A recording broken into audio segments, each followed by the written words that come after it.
就花了半天的时间去村里采了一些野花，把这里布置得美美的。我又像上班，又像在这里生活。哎，乡村里面的人情感觉。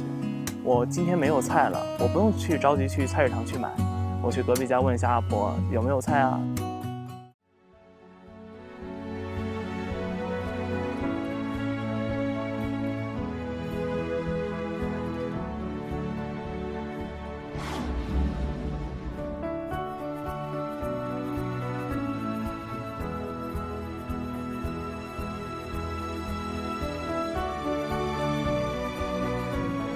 非常好，这个区位优势非常的明显，它距离上海、苏州、昆山距离都差不多，都在1个小时之内的车程。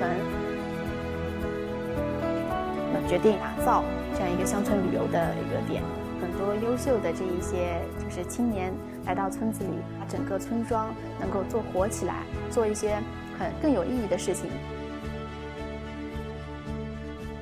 我们会把上海各方面的资源都往这个村子里面导进来，让这个村本身的一些我们说的价值可以放得更大一些。